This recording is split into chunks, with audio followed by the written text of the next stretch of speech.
buddy, put that thing back in its holster. We haven't gone anywhere. I don't understand. Check out the MichaelDukesShow.com for information on how to get access to the podcast. The Michael Dukes Show. I have 2 guns, one for each of them. Firearms Friday. As Thomas Jefferson stated, it is the right and duty of the people to be at all times armed. Say hello to my little friend. I say that the Second Amendment is, in order of importance, the First Amendment. The right to keep and bear arms is the one right that allows rights to exist at all. The Michael Dukes Show. The right to keep and bear arms shall not be infringed. Not be infringed. Firearms. From my cold, dead hands. Friday. Here's my rifle, this is my gun, this is for fighting, this is for fun. Firearms Friday. Firearms Friday. Good morning and welcome to the program. It is the Michael Dukes Show, broadcasting live across the state of Alaska on this, your favorite radio station and or translator, and around the world at michaeldukeshow.com on the interwebs, at my website with the audio-only stream at michaeldukeshow.com. Also on Facebook this morning. Yes, we made it through YouTube and Twitch as well. Good morning and hi. How are you? Oh, man, I didn't think we were going to make it there. I actually got started early with the broadcast, trying to get things rolling, and was finally able to get it to take on Facebook this morning. I know most of you probably don't care about that, but it was important. I was trying to get everything loaded, and it finally came together. So, anyway, today is, well, it's an important day for it's an important day for the Second Amendment in a lot of ways. One way in a bad way, the other way in a pretty phenomenal way, pretty earth-shattering, pretty groundbreaking way. Today we're going to have a lot to talk about with the new legislation that is going to be heard by the Senate and the House today. The Senate has already voted for cloture and passed a brand new gun bill. And the House is now waiting to hear and get everything. We're expected to see some passage happening today on this. And I got questions. I got lots of questions. And but Lisa Murkowski apparently has no questions. She is all on board and all for it. And we're about to talk about that here this morning. She is only one of 2 of the 16 senators who voted for the bill who is up for re-election. And I got to be honest, this should be factoring into everybody's thoughts on this issue. Of the other 16 senators that voted for cloture and everything else on it, she and another senator are up for re-election. 4 are retiring. So they don't even care. They just don't even care. And the rest of them don't even come up for re-election until 2026, I think. So it should be an interesting discussion on that. But in better news, the U.S. Supreme Court has handed down another landmark ruling.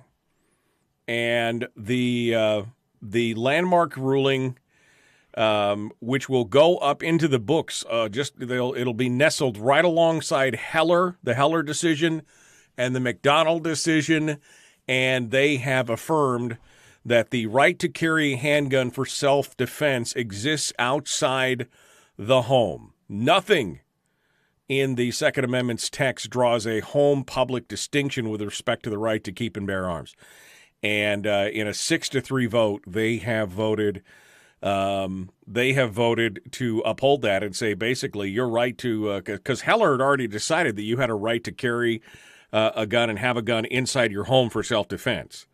And McDonald continued to affirm portions of that. And now this one goes outside the scope of that and moves it to the public domain, which is Just amazing news. Amazing news. It's not all roses and sunshine on that, though.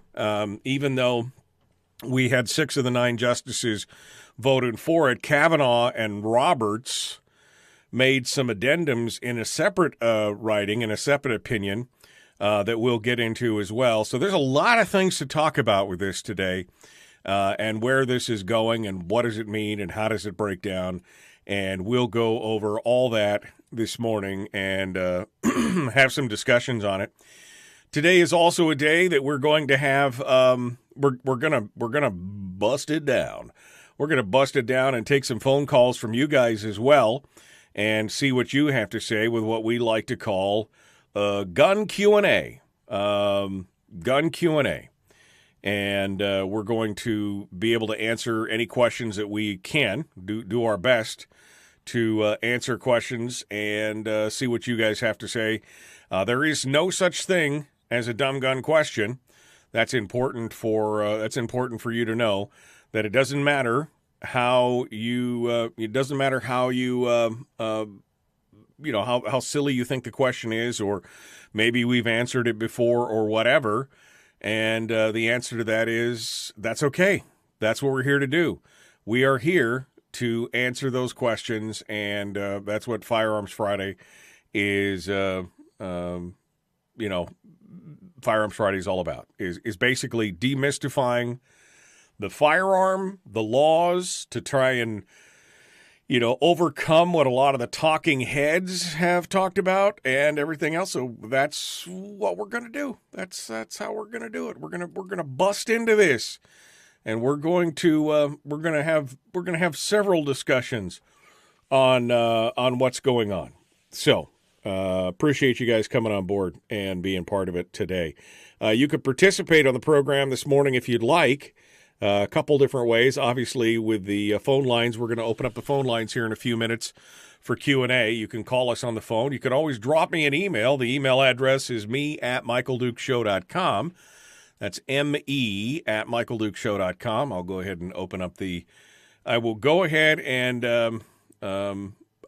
open up the email address here as well. So if you want to drop me an email, and finally, you can join us in the chat room, and whether you join us on Facebook, or if you're anti-Facebook and instead you can join us on YouTube, you can join us there. Or if you hate them both, you can join us on Twitch. Doesn't matter. I can see all the comments. Now, you can't see all the comments, but I can. So I will do my best to answer any questions or talk with you throughout the show and throughout the breaks and everything else as well. So that's how that all works. All right. So let's get started, shall we? Take a look at all the different headlines and everything else. So first and foremost, we've got the Senate bill that is now, which is now the big deal, the big deal. The Senate has now heard, and it looks. They got 65 votes on the cloture of the bill, meaning that there was a filibuster that was being attempted. They were trying to slow that down, and the cloture vote has now occurred, and that vote included 65 people, 50 of the Democratic majority. It's 48 Democrats and 2 independents, quote unquote, who just basically caucus with the Democrats and do everything they want. So it's there's 50 Democrats is what it is. Plus 15 Republicans, including our own Senator Lisa Murkowski. And it is it's definitely kind of a bittersweet day with this ruling and then the SCOTUS ruling. Definitely feeling a little bit of this. But you could see Senator Lisa Murkowski of Alaska and Todd Young of Indiana were only 2 of the 15 who voted. They're the only 2 who are up for re-election this fall. 4 more are retiring, and 8 of the voters, 8 of the senators don't even face voters until 2026. So I think that they're probably saying, "Oh, geez, I hope that the voters' memory is very short." Which, well, I mean, if history is any judge, probably by the 2026 they will have completely forgotten about this vote, this one vote, and so many of them will be just fine.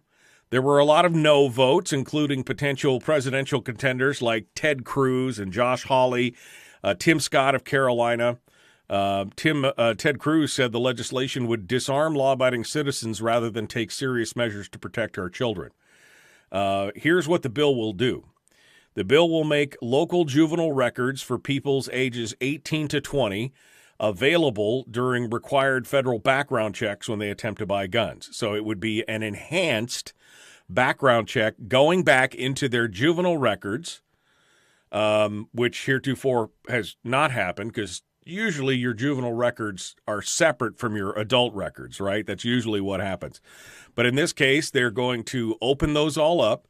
And instead of a 3-day potential for a wait if you get delayed, it would now be a maximum of 10 days to give them a chance to root around in all the stories and histories and everything else to be able to do it. It would also close what they call the so-called boyfriend loophole. People convicted of domestic abuse who are a current or former romantic partner of the victim would be prohibited from acquiring a firearm. Now, here's the problem with this. They have a very hard time trying to delineate and define what a romantic partner is. Under California law, which they do have a definition of romantic partners, there is no limit to the length or frequency of a relationship before you can, before they can basically call the popo on you. I mean, literally, if you look at the way that it's written, and I don't want to offend anybody here, but if somebody goes out and has a one-night stand and it ends badly at the end of the night where you have some kind of argument, potentially, theoretically, this person could call the police on you and get you squared away and have you basically called out in this boyfriend loophole. It doesn't it doesn't have to be a set number of days. It doesn't have to be it could be one single contact. Problematic, to say the least. I'm not saying that we want firearms in the hands of domestic abusers, but the problem is that this is so vague and so up to interpretation by whoever the powers that be are is crazy stuff. The final thing, the big thing, would be this federal enticement. This federal enticement by the federal government, where they would dangle money out in front of states who don't have red flag laws. And basically a coercive bribery type method where they say, if you create a red flag law, we'll give you money. Now, the problem, of course, with red flag laws is that the vast, vast majority of them completely abrogate due process. Meaning if you are on the receiving end of a red flag law enforcement, and they call it something else now, I don't remember what it was. It sounded a lot kinder and gentler than red flag law. But basically, you have no forewarning, no right to defend yourself, nothing else until after the fact. They can get an ex parte order against you, show up at your door, demand all your firearms, and then after that's happened and a week has passed in many of the states and many of the cases, then you have the chance to go to court and try and defend your actions, ? Or whatever it was, and try to argue that they had no right to do what they did. It completely craps right in the face of American jurisprudence and due process. Absolutely. Right, just punches it right in the throat. Sorry, no due process for you. And that's since the right to due process is a cornerstone of our justice system. The right to be able to defend yourself, to face your accuser, to do all these things. These red flag laws are, supremely problematic. Now, that being said, is the mental health component of these big, splashy mass shootings? Are they? Is that a huge part? Absolutely. We need to address the mental health component of this. But the answer is to not give a blank check to all the Karens out there who would decide that somehow Uncle Bob is, because he has a different political viewpoint than she does, is now a danger to society, and she just, in spite, calls up and tells the police that he's a danger to himself and others, and they come to his door at 4 or 5 o'clock in the morning and, pound on his door and wake him up, and he doesn't know exactly what's going on, so he shows up at the door with a gun, and they shoot him. And you say, well, that's hyperbole. No, that's what has happened. That's an actual case. One of the first red flag law executions, when they executed the red flag law, not executed the person, but when they first applied it, a niece of a man in Maryland, I think it was Maryland, she filled out all the paperwork, sent it in. The police showed up at his door at 5 o'clock in the morning. He answered the door with a gun because, well, I mean, who wouldn't? And when they said they were there to basically take all his guns, a scuffle, and he got shot. He got killed. So that's not hyperbole, folks. That is the real deal. And that's going to create some real problems. We're going to talk about we're going to talk about this here as we go forward and have more conversations about this. And then we'll open up the phone lines here in just a little bit. The Michael Dukes Show, common sense, liberty-based, free-thinking radio. We'll continue with more here, including Lisa Murkowski's comments in just a moment.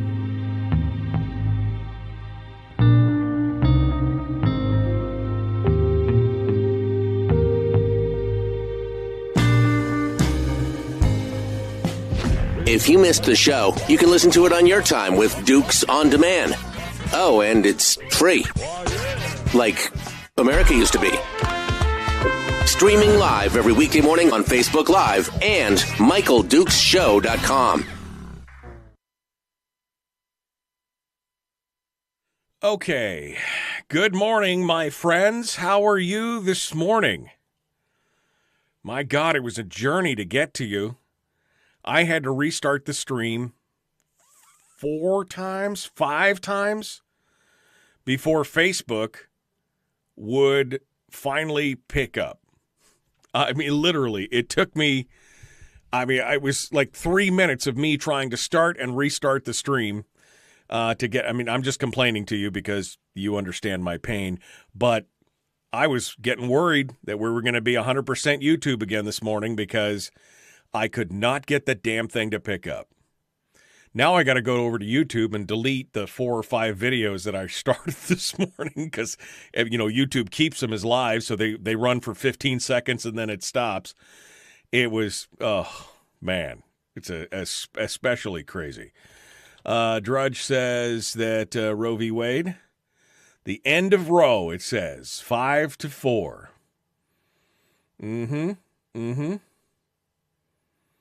All right. Interesting. All right. Yep, it's up and good to go. All right. I'm sure we'll have lots to talk about with Roe v. Wade and everything here later on on Monday. We'll be talking about it. Okay. Let me I guess I should make sure that the phone lines are... All participants are muted. Yep, all participants are muted. That means the phone lines are up and live and ready to go. All right, so anyway, it's good to see all of you. It's good to see all of you this morning, and I'm glad we can be... I will say that Facebook's chat feature is a little more comprehensive than YouTube's. It does a little bit more, and I like that. Although I don't mind the YouTube one as well. I guess my question is, do I just keep doing all 3, or do I just go back to Facebook? Or, I know that on YouTube we got how many folks on YouTube this morning? Whoops, is my question. Let's see. What does the survey say? Survey says 9 people watching on YouTube this morning. So maybe we get those 9 people over to Facebook. I don't know. Think about it. The legal argument that SCOTUS has just presented leaves room for the interpretation that even red flag gun owners have the right to carry. When the federal red flag law passes, the SCOTUS will be able to hear the cases brought forward. Well, that's the thing. They're not calling for a federal red flag law. They're not, because they understand that would probably be struck down. They are using this money as an incentive for the states to pass red flag laws. That's the thing. They know that they can't pass a federal red flag law that could pass constitutional muster. So instead, they've got $13 billion to throw around to be able to incentivize states themselves to pass red flag laws. It's all good. Channel rewards are faster on Twitch, but I'm not sure that all the boomers will be on board. Man, all the boomers, you boomers. You know, it's like boomers versus millennials, and all of us Gen Xers are in the middle going, you guys are crazy, man. Every one of you, crazy. Dan says, no way to Facebook only. So apparently I'm stuck with broadcasting on both. That's fantastic. I'm just stuck with broadcasting on both. Good morning. Good morning. Good morning. Good morning to the Pierce Grunwald team who are on with us on YouTube this morning. Hope you guys are having a good day. Red flag laws. Hey, would Charlie sign a red flag law into law, or would he vote against it? I mean, I want to know.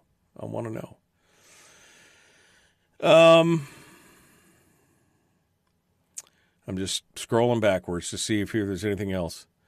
If someone thinks you're mentally unstable with too many American flags or Trump signs in your yard, that is the truth right there. Red flag laws, that could definitely be part of that issue. All right, we got a walking vagina costume. All right, it's we got to go. We'll be back. Jumping back into it right now. The Michael Duke Show, common sense, liberty-based, free-thinking radio. Like and share. Here we go.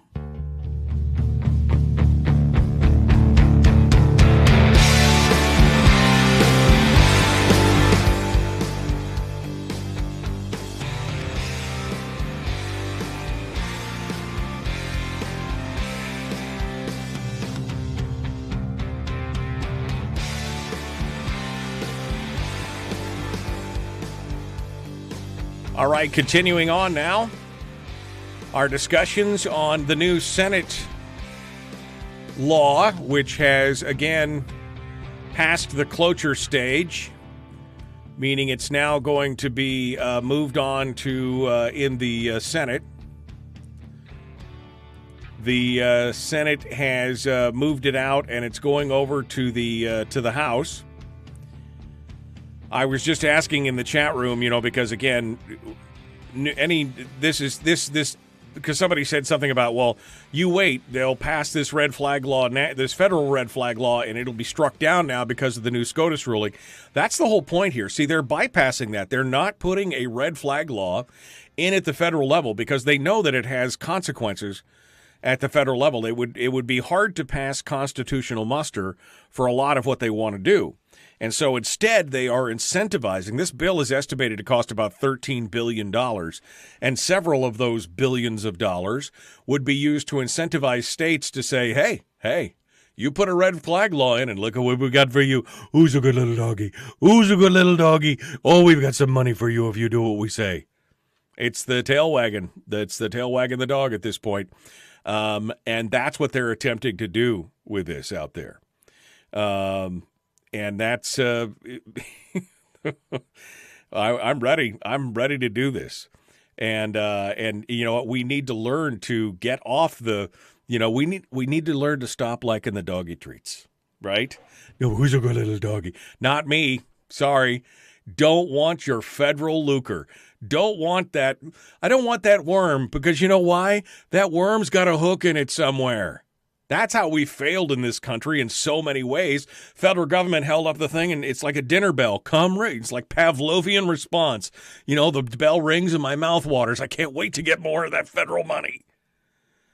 That's how they basically have conformed and controlled and cajoled most of the states in the country over the years.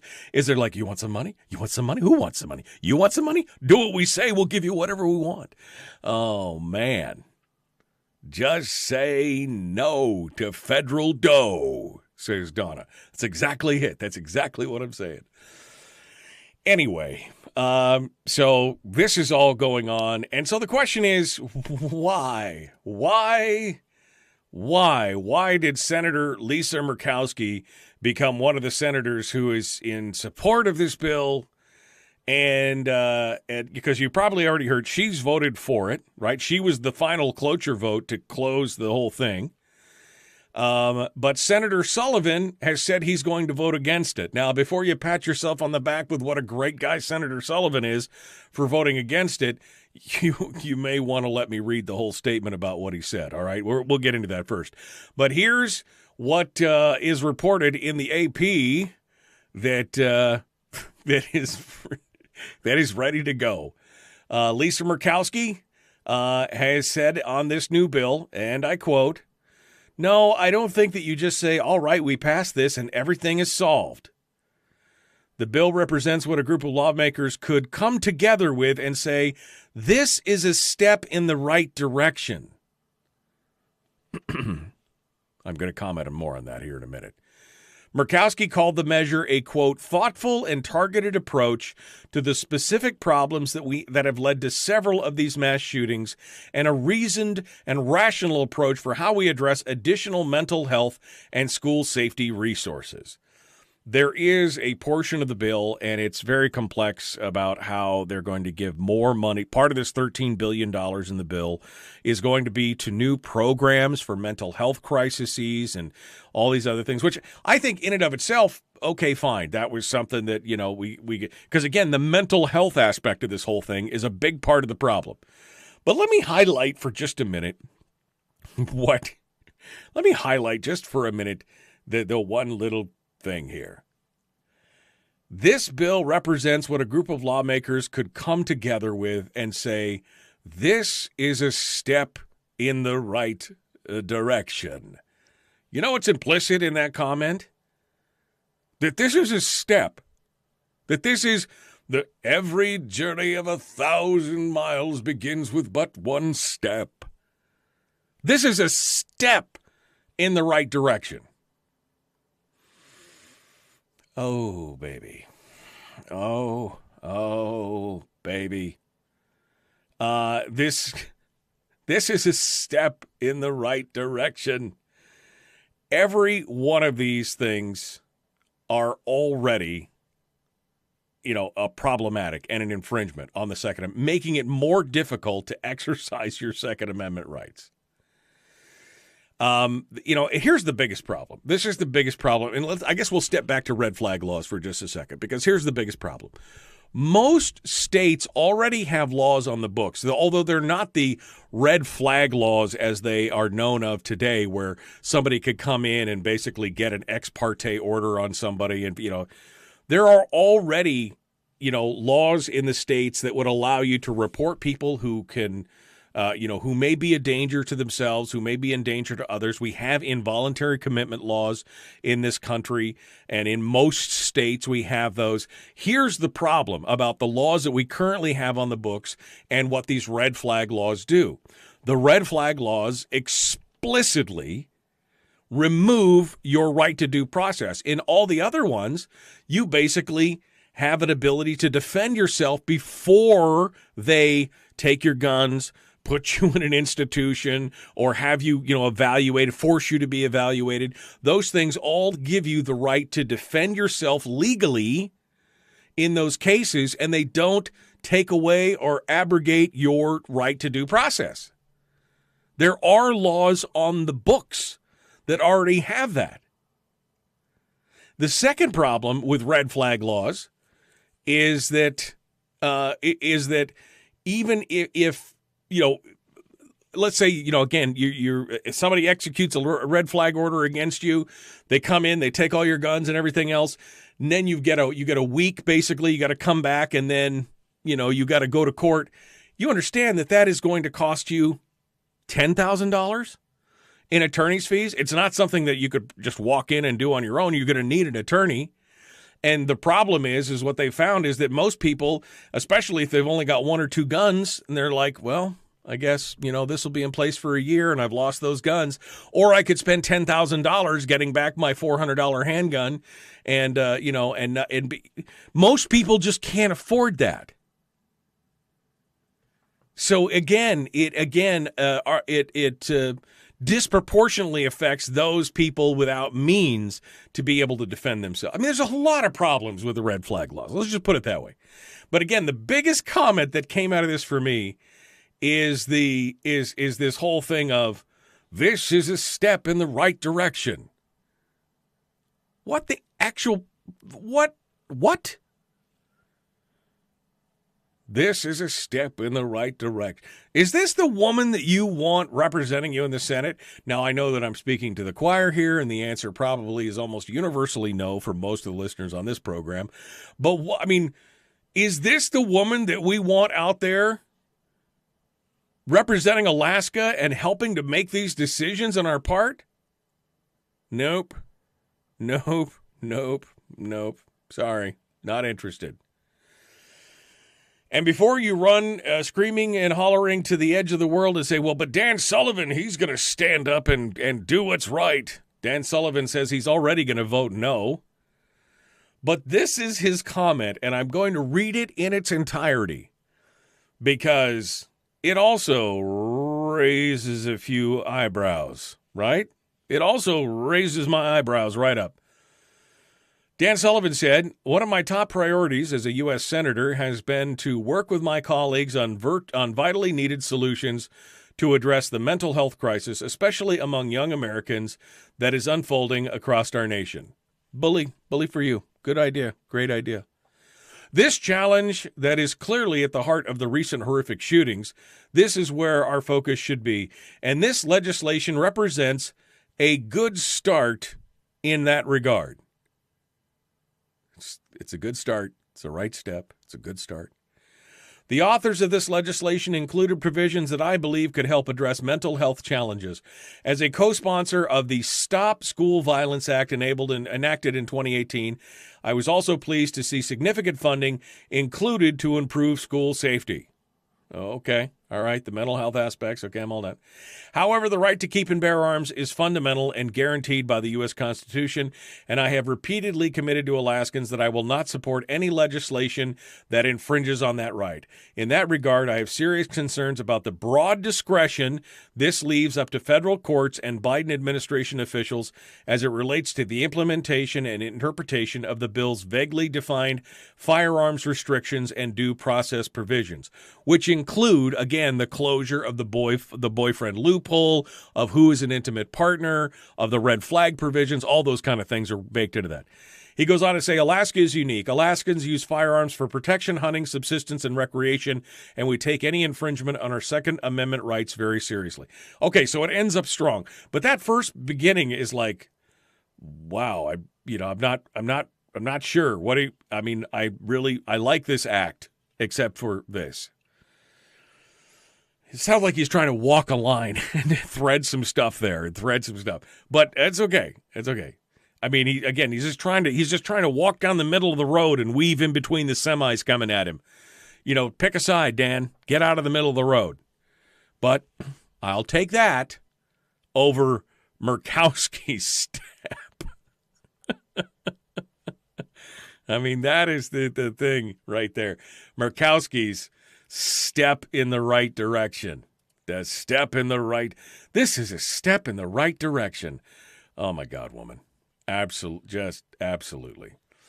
All right. I'm going to crack the phones open because I've been on this a little too long. We're going to go ahead and open the phone lines. I am going to talk about the Supreme Court case and the decision that came out. There's some good stuff in that. We're going to talk about that here in just a moment. And apparently, according to Drudge, it's now up. Roe v. Wade is now over. The Supreme Court has released its decision on the Roe v. Wade case. 5-4. Roe v. Wade is shut down. So that's a whole nother show some other morning here in the next week or so. But I'm just giving you the heads up that it's out right now. But we're going to talk about the other SCOTUS decision, which is the New York Rifle and Pistol Association versus Bruin. That is up next. The Michael Dukes Show, Common Sense Radio.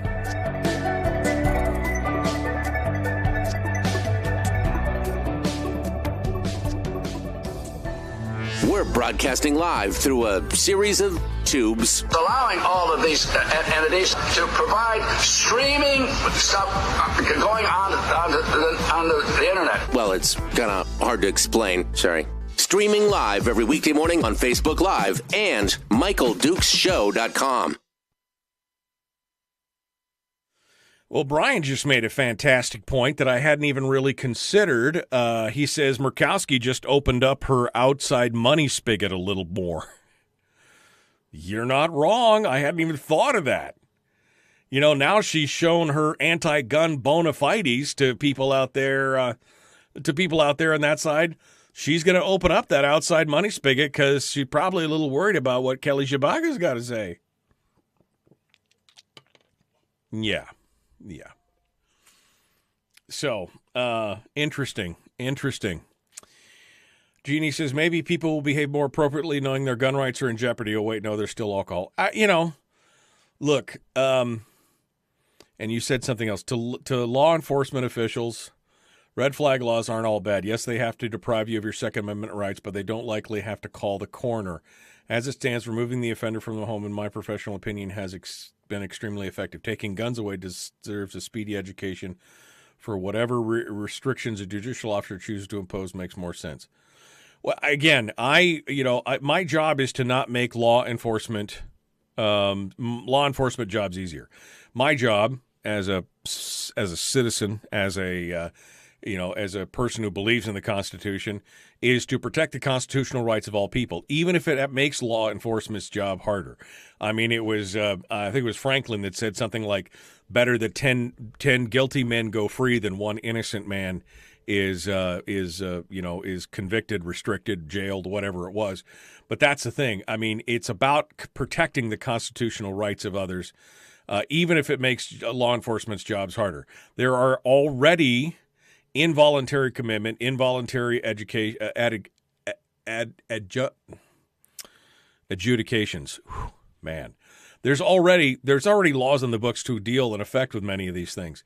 But again, what law enforcement and what many of the politicians have been looking for over the years is a way to make that basically just punch a button and watch it go, instead of having to jump through all the hoops to show and to prove to judges and to mental health professionals that this person needs to have psychological evaluation or needs to be involuntarily committed, which is a much higher process, a much higher bar to check. Then instead, they just got the easy button. Red flag. Oh, you're done. That's the thing. Red flag laws are way off in the distance and won't ever pass in this country. Harold, crawl out from under your rock. There are already 18 states and the District of Columbia with red flag laws. So they are already passing in this country. Cite your sources, brother. What are you talking about? Red flag laws are already off of it. And the Senate bill doesn't even have a red flag law in it. You obviously haven't read what we're talking about here. The Senate bill is incentivizing the passage of red flag laws at the state level. It's not a federal red flag law because we've talked about how that is constitutionally problematic. They instead understand that and are saying, here's money if you pass a red flag law. That's what they're talking about. It's not a federal red flag law. It's incentivizing the passage of red flag laws on a state-by-state basis.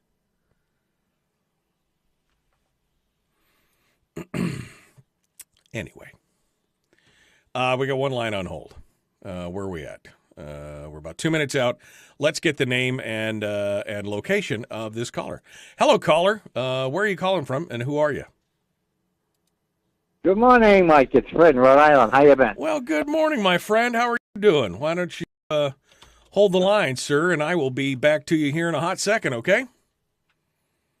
Fair enough. All right. We'll put Fred back on hold. Fred from Rhode Island is out there. Let's hope that the House attaches a mess of amendments that the Senate will hopefully reject. I mean, maybe. Question mark? I don't know. Definitely interesting note, the Republicans who are up for re-election who are supporting it or not supporting it. It's interesting to see. We'll have to figure that out. Okay. Rose toast. What else? Do you think that liberals will be mostly peaceful today? You know, I can't even predict. That was Zins on Twitch says, do you think liberals will be mostly peaceful today? I don't know. I hope so. But again, with what we've seen in this country on both the left and the right, the craziness that has ensued over the last, 18, 24, 36 months, I have no idea. I have no way to predict it. I know a lot of people are going to be angry. Will that anger actually spill out into actual violence? It could. I mean, we saw that with some of the riots in the various communities over the BLM stuff and everything else. We saw it on January 6th. I don't know. Will it spell out? Maybe. I have no way of predicting that. I would hope not. Let's put it that way. Here we go. We're jumping back into it. The Michael Duke Show. Common sense, liberty-based, free-thinking radio. Jumping in with Fred.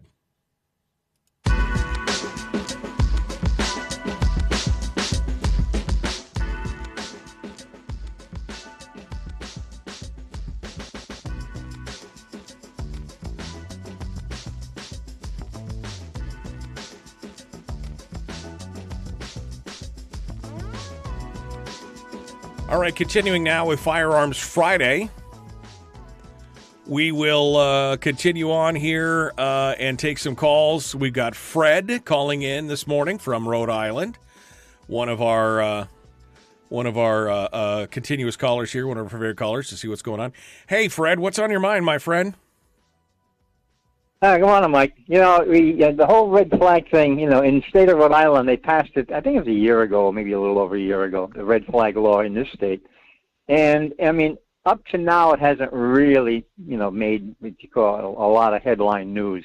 It's been kind of, but then again, it has all the potential for, to be totally abused if the right situation would arise, which you hope will never happen. But still, the red flag situation, it doesn't really give you fairness and parity, on all sides, and all sides being, the defendant and the plaintiff in the particular situation if it were a court case.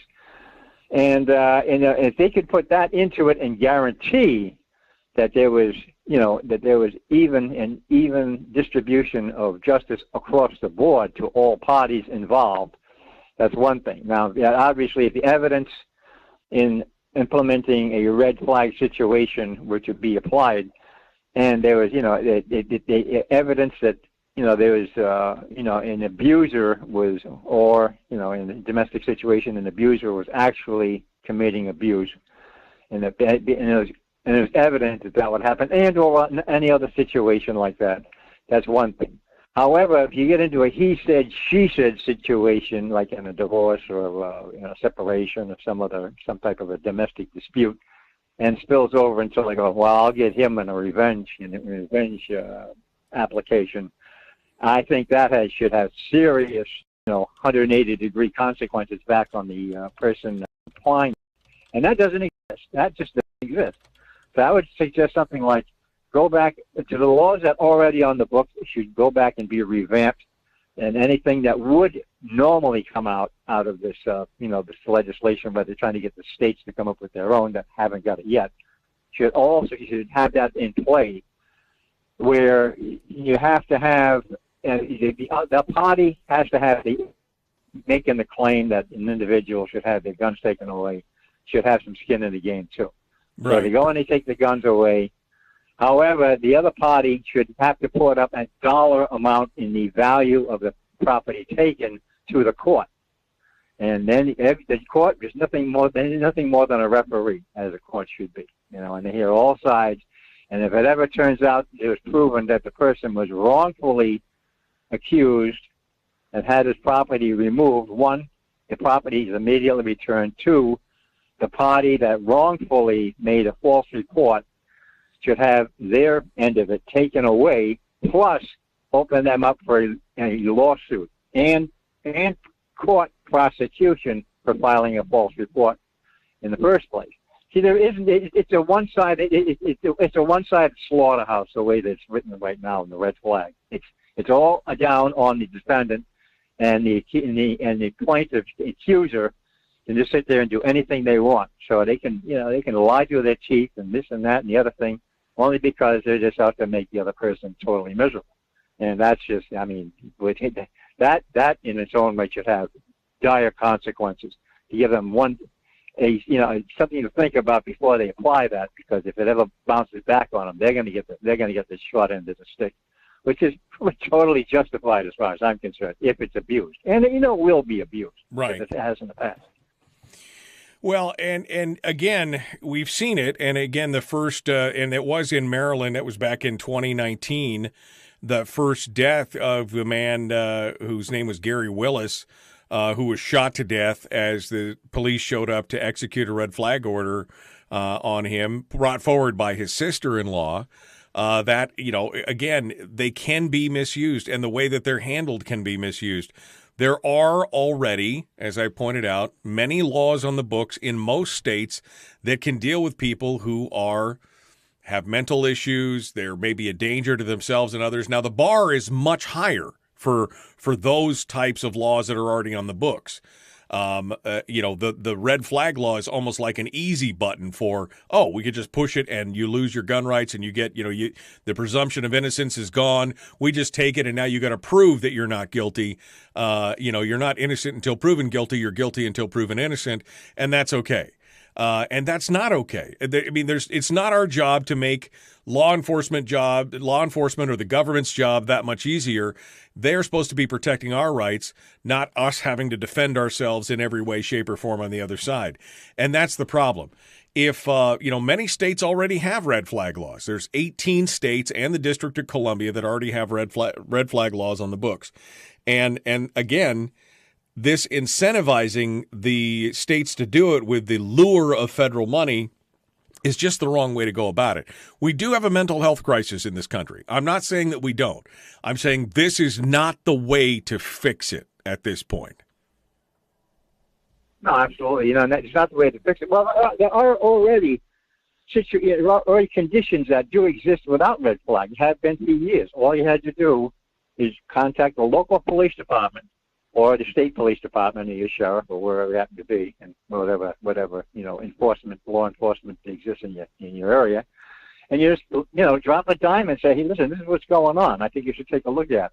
And they just come out and investigate on their own without enforcing what now we call a red flag, right? Which is a mandatory takeaway. And if they find out that there's something going on, then act, do something. You drop a dime. Don't sit back, be a spectator. Sit there and try and do something that will actually prevent a tragic situation from happening, if it truly is the situation and the case. However, like I say, you get into a revenge act, like he said, she said. Boy, I'll tell you that's talk about room for abuse. And there's miles of abuse right there. Yeah. And that should never, never, never go unchallenged. You look at red flags as it could be just a referee situation. Nobody's being accused of anything. This is strictly a precautionary measure. We're not taking your firearms. We're going to hold your firearms. Right? They're still yours, but we're temporarily just going to put hit the hold button for a minute, and let's sit there and sort through the muck and find out what the facts are. And then you can proceed. That's a whole different game. There's due process. I would also suggest that the court, if they want to sit there and apply like a court fees and attorney fees, you know what? It's the state's responsibility to provide justice. All right, it's Right. their idea, it's their red flag law. Okay, you know what? Cough it up. Get out your checkbook, and you're going to pay for that. You're going to cover Well, the defendant's cost in this because he's not really guilty of anything until proven otherwise. yeah, let Therefore, it's me on the state. let me disagree with you, Fred, here, because I'm not one for, oh, come take my guns and you hold on to them until the investigation's complete. No, again, that completely turns the whole idea of innocent until proven guilty on its head. You have the investigation. And then you decide if there's enough proof. If there's enough proof and I can defend myself on it and everything else, then you can take them. It should not be, oh, we're going to just take all these while we decide whether or not you're innocent or guilty. That's not how innocent until proven guilty works. That's the problem right there. Final thoughts, Fred. I got to let you go. Yeah. Okay, that's basically it. You know, I think I kind of agree with that. Yeah, I guess you could hang on to them until until otherwise proven. Yeah, it's just that it's really it has to be equity on all sides, and all sides means everyone involved. Yeah, absolutely. All right, well, Fred, thank you for your call and sounding off this morning on this and other stuff. I want to get into the SCOTUS decision, but I've only got about 2 minutes here left, so we got time for at least one more phone call if you'd like before we run out of daylight for this hour and we jump into the next hour. Brian says they did that, what Fred was just talking about, that they did that with the local PD for my dad. The crisis passed, no record for my dad, and they returned the pistol. I mean, if it's a friendly kind of, family or people intervening, that's one thing. But to show up and say, basically, we're taking all your guns and we'll decide later on whether to give them back to you or not after we've completed our investigation. Again, I would have to fight that. I would have to fight that because that's not innocent until proven guilty. We've decided you're guilty, and we're going to take these all away because, Minority Report kind of the Department of Free Crime, you could potentially commit a crime with these. So we're going to, again, that throws the whole idea of, that's the whole Trump thing of we'll take all the guns and we'll worry about due process later. What? You'll take all the guns and worry about due process later? That doesn't sound very constitutional or freedom-oriented. Really?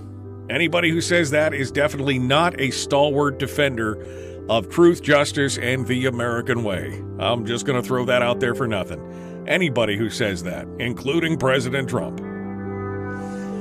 All right. We're going to come up into the next hour. We will delineate and break down the SCOTUS decision. That is coming up next. The Michael Duke Show continues. Your home for common sense, liberty-based, free-thinking radio.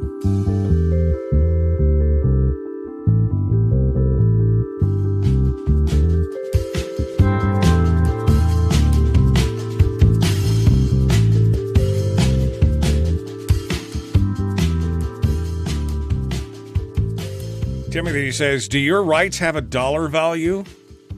No, they don't. No, they definitely don't have a dollar value. And I don't know if, Timothy, if you were trying to make a comment when I was saying it costs tens of thousands of dollars to defend your rights. Look, I understand that, on principle, everybody, if you got a red flag protection order, against you, and they come and you've got, a couple guns, a couple pistols, or a rifle and a pistol or whatever, and they take them away from you. And yes, you're right. On principle, you should fight back against that. But there's also the practical aspects. If it's going to cost me $10,000 for an attorney, and they've only taken 2 guns that are worth, less than $1,000, and I've got to decide whether to, heat or eat, if I've got to feed my family and everything else, that $10,000 is a huge, huge amount of money, and they're only going to take my gun rights away for a year, and I won't ever get those guns back. I mean, there's a lot of balancing the scales going on there. Should I or shouldn't I? And I guarantee you, in the majority of the cases, the part of just go quietly into the night is usually the more attractive of the two because they don't have $10,000 laying around to defend their gun rights, to get back their $800 worth of firearms. You know what I mean? This whole thing is a mental health problem. That's really the bottom line. That is, the majority of this has to do with the mental health of Americans. And all you have to do is turn on the news and see that the mental health of Americans is not great. And I'm not just talking about the crazy people shooting up the supermarkets.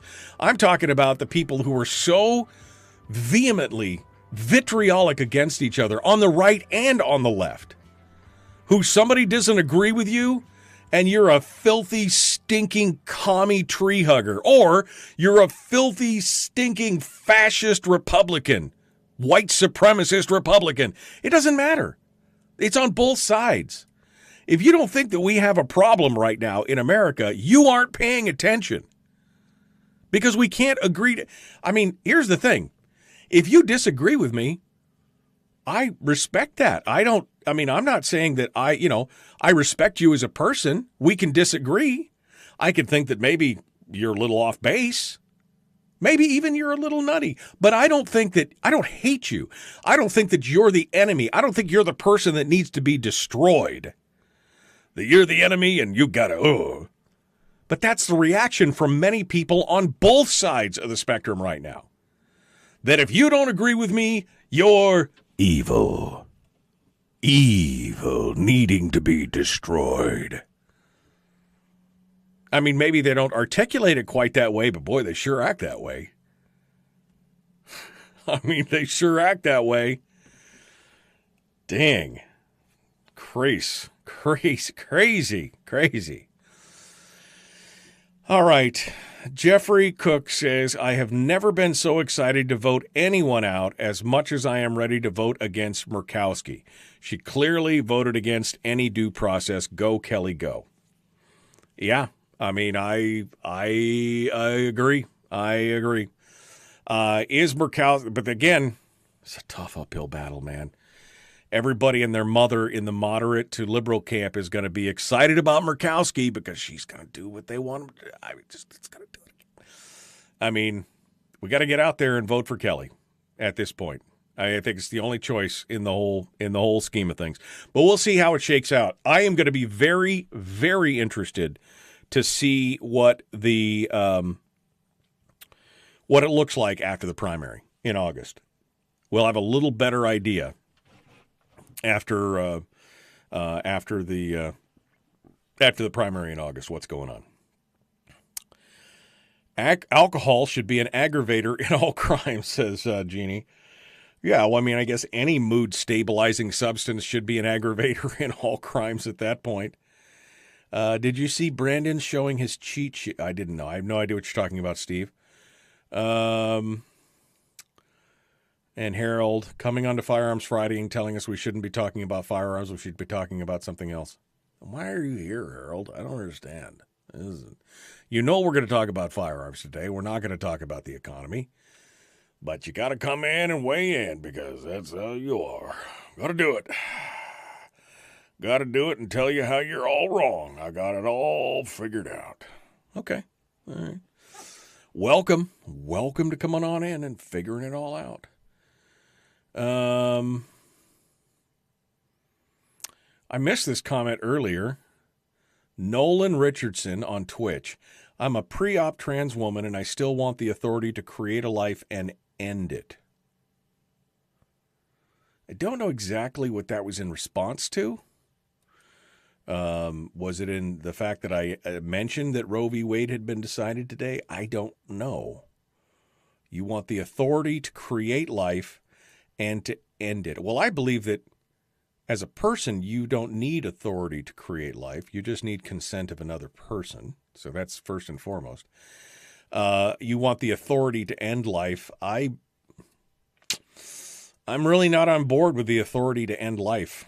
Sorry. I'm just, I don't think that that's right. But I don't know what the comment was about. It's out of context. This was, probably 10 minutes ago. I was just scrolling backwards here and seeing what's going on. Speaking of callers, have not heard from Jeff in a while. Anyone in Homer heard from Jeff? Welfare check for Jeff? We haven't heard from. Well, we heard from Jeff last week. No, week before last. Huh? I hadn't thought about it. You're right.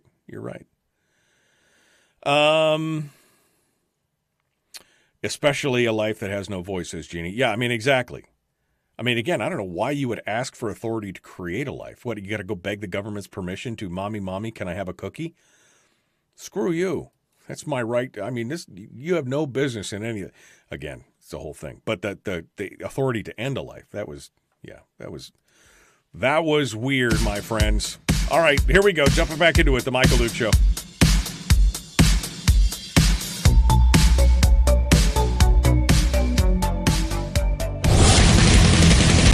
Whoa, buddy. Put that thing back in its holster. We haven't gone anywhere. I don't understand. Check out the MichaelDukesShow.com for information on how to get access to the podcast. The Michael Duke Show. I have 2 guns, one for each of you. Firearms Friday. As Thomas Jefferson stated, it is the right and duty of the people to be at all times armed. Say hello to my little friend. I say that the Second Amendment is, in order of importance, the First Amendment. The right to keep and bear arms is the one right that allows rights to exist at all. The Michael Duke Show. The right to keep and bear arms shall not be infringed. Not be infringed. Firearms. From my cold, dead hands. Friday. Here's my rifle, this is my gun, this is for fighting, it's for fun. Firearms Friday. Oh, yeah. Firearms Friday, our favorite day of the week. It is the Michael Duke Show. Welcome back to the program. Thanks for coming in and being part of it. Yeah, buddy. I'm telling you what, it is our favorite day of the week. It's my weekly therapy session where I get a chance to sit on the couch and just kind of stream of consciousness to you what I'm thinking about when it comes to the Second Amendment and all things 2A related. Okay, my friends, what else? What are we going to talk about today? Well, we just finished up talking about the Senate bill, Lisa Murkowski's part in the passage of that bill, and her thoughts on it, and commentary, including the additional, threat of more red flag laws and everything else. It is, it was an interesting discussion. If you missed it, you can always go back and listen to it on the podcast. In hour 2, we're going to dive into the SCOTUS, the Supreme Court decision on the New York Rifle and Pistol Association versus Bruin. And that is the new case in New York City where the court handed down a landmark decision in a 6-3 vote to declare that New York's the province, or the requirement that somebody show just cause or proper cause to be able to get a concealed handgun permit is unconstitutional, which is it is a landmark case for sure. But it's not without some warning signs from a couple members of the court on what they may feel in the future. And that includes Brett Kavanaugh and Justice Justice John Roberts as well. We're going to talk about that here this morning. Phone lines are open if you want to sound off and talk about things. I guess I should throw that phone line out there again. 907-433-3150. 907-433-3150. The Satellite West call-in line, powered by our friends at Satellite West. If you haven't had a chance to go over there and check it out, you might want to do so, and you could give us a call. You can also drop us an email. You could just put question or comment or whatever at 907-433-3150, or on my email at me@michaeldukeshow.com. me@michaeldukeshow.com. So come on board and either way, however you want to do it, however you want to play it, we'd love to hear what you have to say on these things.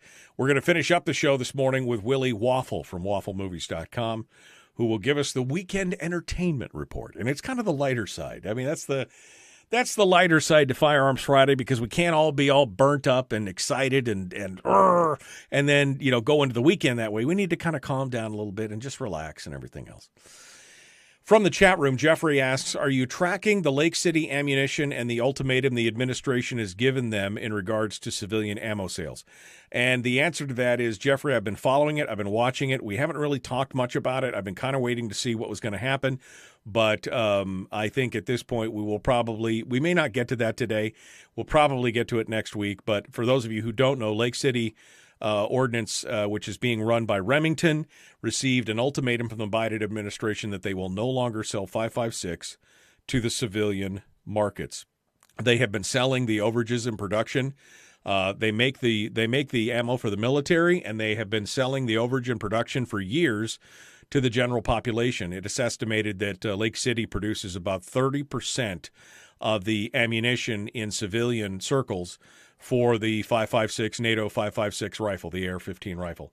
And the Biden administration is now basically coming down and saying, no for you. No for you. And if so, that's going to put another big bite on the already tight ammunition situation in America. And there's big questions as to whether or not they are pushing to come after ammo next. That's the big thing.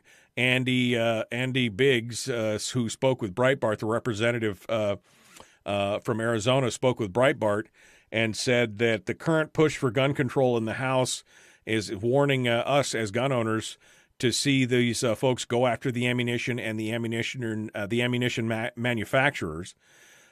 He said that a number of gun control bills have been passed by the democratically controlled House, and even though those controls have not been passed in the Senate, he believes that the House will pass even more. We saw this under the Obama administration when Hillary Clinton was the Secretary of State. There was a whole push by OSHA to change the regulations around the manufacturing process, which would have quadrupled the cost of manufacturing bullets and cartridges. And that thankfully went away. We've seen the closure of many of the lead plants in America, including the Herculeum lead plant, which is one of the biggest ones out there. And so, yeah, the easiest thing to do is to quietly go after ammunition manufacturing, because let's face it, without ammo, it's a glorified club, right? And so this is a problem that we've been facing now for the last 10, 12 years, really, quite honestly, 10 to 12 years. This ammunition shortage has been here in one form or another. It's one of the reasons why many of us don't spend much time at the range. I mean, I've done some range days in the last 5 years, but I can count them on one hand. I mean, one hand. In probably the last 8 years, probably on one hand. Because I can go shoot the ammo, but can I replace it, or can I afford to replace it? And that's going to be the big question as it comes on here. It's crazy stuff. All right, I want to get into the Supreme Court case, but I've got one line on hold, so let's go over here for gun Q&A and see what you have to say. Good morning. Who's this? Where are you calling from? Good morning, Mike. This is Mike from Fairbanks. Hey, Mike. What's on your mind? Oh, I'm ecstatic on one hand and very mad on the other. It looks like maybe we should take this ammo situation again to the Supreme Court, because they're batting 1,000 right now. They've just stopped federally funded abortion. Roe versus Wade was just overturned, and I think it's fantastic, Mike, what they're doing. And maybe we should just take this to the Supreme Court about the ammo. Well, I mean, I don't know I don't know how you would run that, but yeah. I mean, I think that now would be a good time. And in fact, there are already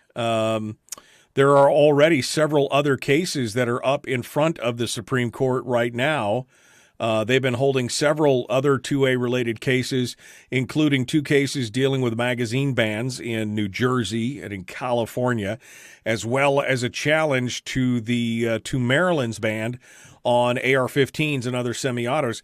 So, I mean, they could take those gun laws up, or they could just apply this new ruling, the Buren ruling, and basically tell the lower courts that they have to abide by it. I don't know. It would be interesting to see, Mike. But yeah, again, taking away the right or taking away the ability for companies to manufacture or to sell that's a tough situation. The problem is that Lake City is a federal facility managed and run by a private contractor. Remington is a private contractor. And so they have a little more leeway in Lake City because it's Lake City Armory is who it is. It's a federal armory run by Remington. So they have a little bit more say in that. But I would also think that would mean that somebody like Remington may want to start talking about building more facilities or ramping them up. I mean, there's obviously a demand. Wasn't Remington bought by another company, Ruger or something? Remington was bought by another conglomerate. There's really many of the gun companies have been purchased by some of these bigger conglomerate clearinghouses. Remington is owned by, I've forgotten the name of the thing, but Remington, I mean, they own, Remington and a half a dozen other big names in both manufacturing of actual firearms and accessories and ammo.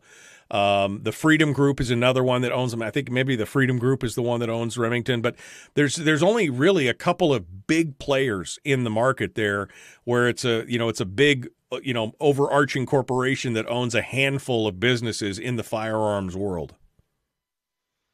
Man, 5.56, it sounds like it's going to be gold there, Mike. If we could just get Lisa Murkowski to come around. I don't understand her.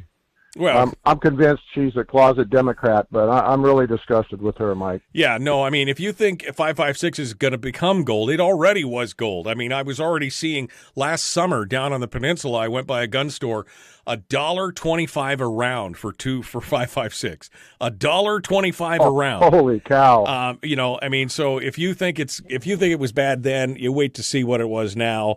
When 1,000 rounds cost you $1,000 or more. That's a real problem. But yeah, it's going to continue to be, Mike. So, all right. Well, okay, Mike. I'll let you go. Thank you. Thanks for calling in. Let's go over here and take another phone call. I got to get to this SCOTUS stuff, but we'll go over here. Good morning. Who's this? Good morning. Good morning. This is Bonnie in North Pole. Hello, Bonnie in North Pole. What's on your mind, dear? Well, I always have to laugh about the whole gun control thing because all the people that live there in Washington, D.C., Miss Murkowski, she's guarded by a gun. All the ones that flip-flop and talk about guns, blah, blah, blah, they're guarded by guns. So I guess they're not going to be able to be guarded by guns. There won't be any ammo to guard their special things. They're just ridiculous. Well, again, that's the problem, Bonnie, is that they are the ones, they're going to have guns. They'll have ammo because they're the government. They'll have ammo. It'll be all us little people that won't have anything because, we're the little people. Well, as my husband and I were discussing, I guess I've never done it before, but he knows how he can go right into, hardware store and build a gun. But then actually you can build your own bullets. So we have to go back to the old timey way. Yeah, I mean, you can roll your own if you need to, but the question is now, can you get components to do so? That's the big question as well. But you're right, Bonnie. I mean, we're going to have to learn to be a little bit more self-reliant, I think, in the future for sure. Bonnie, thank you for your call. All right, look, I'm going to go to break just a little bit early here because I want to set us up for coming in and talking about the SCOTUS case. That's coming up next. The Michael Duke Show continues. Dang, this really is the fastest 2 hours in radio, isn't it? We'll be back with more right after this. Don't go anywhere. The Supreme Court decision in New York versus Buren up next.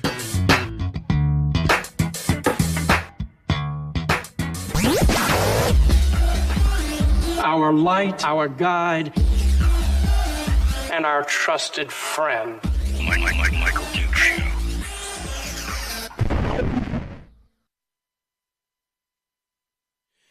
Okay. All right, fine. It's all good is what is going on. All right.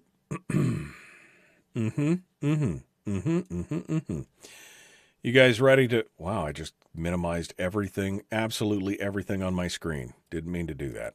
All right, let me get this going. I literally accidentally hit the button and minimized everything on my screen. It was nothing but desktop. Nothing but desktop all the time. All right, there we go. Boom, back to where we were. Voting for Kelly T, says Herder. Yeah, absolutely.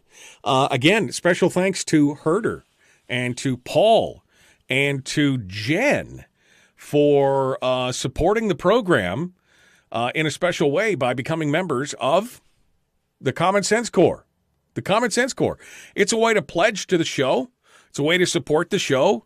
For as little as $3 a month, you can get access to the private Facebook page, to some extra cool things. I am doing I've got some coffee, and I've got coffee mugs, and I'm getting some T-shirts put together and everything else for the show for Common Sense Corps members and others. And it's a great way. If you like the show, you enjoy the show, you want to find a way to help us out, go to patreon.com/Michael Duke Show. And you can help us out. You could become a member of the Common Sense Corps. It's the cool kids club, right? It's the support group. I appreciate that. And, we got all kinds of people in there.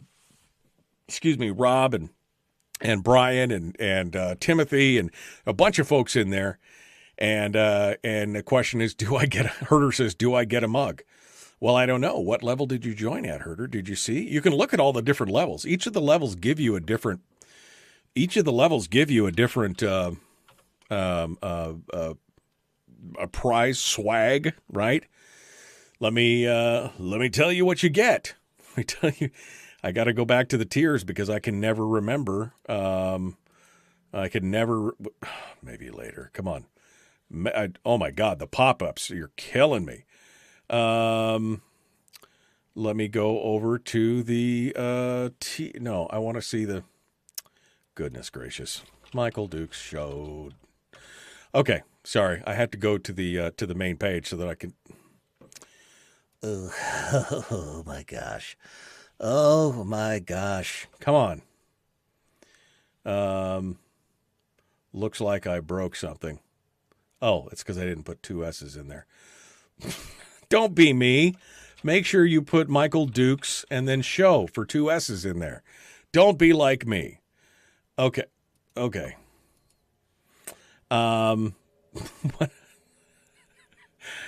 It's a little embarrassing when I can't get my own thing to work properly, right? Let me go over here. Let me go over here and take a look at the page. Oh, I want to see the page. Edit tiers. All right, there we go. All the tiers that are on the Common Sense Corps Facebook page. I don't know what the problem is. If you're just a listener, you get my undying gratitude, and that's only $3 a month. If you are a patron at $5 a month, you get Patreon-only polls and early access to blog posts, which is... I've done a few blog posts and I've done some polls, but no, it is. If you're softcore, you get monthly, you get Ask Me Anything and access to the private Facebook group. If you're the hardcore, $25 a month, you get your name on the website as a supporter, priority chat responses on air, and a bag of delicious beard curler coffee. Beard curler coffee. If you're a corpsman, that's group lunch with me. I will have lunch with everybody that spends $75 a month. Once a year, and we'll do other things as well.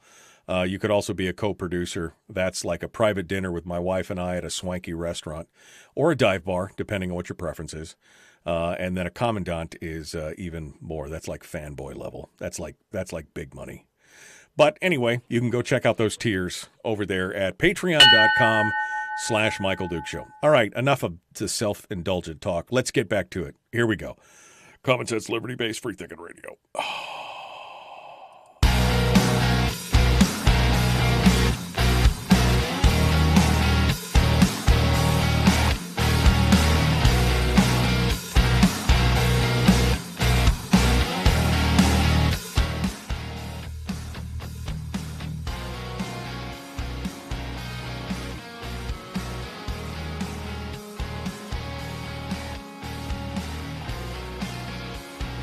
All right, so let's dive into this. What did SCOTUS decide? What did the Supreme Court confirm? In a landmark Second Amendment ruling, a 6-3 ruling, they ruled that the Second and 14th Amendments protect an individual's right to carry a handgun for self-defense outside the home. Now, remember, in Heller, the Supreme Court said that the Second Amendment secures the right to possess a handgun inside the home. In McDonald, They said that right was applied against state and local governments as well. And today, in the New York State Rifle and Pistol Association versus Bruin, the right was recognized to extend outside the home. This whole case was basically centered around the New York State law requiring anyone who wanted to get a concealed carry permit to first have to go hat in hand to local officials and police and show that he had proper cause to do so. And no wanting to defend yourself because you lived in a high crime area or because you were a business owner who carried a valuable cash payroll for deposits every day. None of that was proper cause. It was literally who you know and when you know. And in fact, they did just recently, they scoped out and found that there was a pay-for-play thing going on with one of the New York licensure bureaus where they were basically, if you wanted a license, you just drop 10 grand in somebody's hand and they give you a license. They forget about proper cause.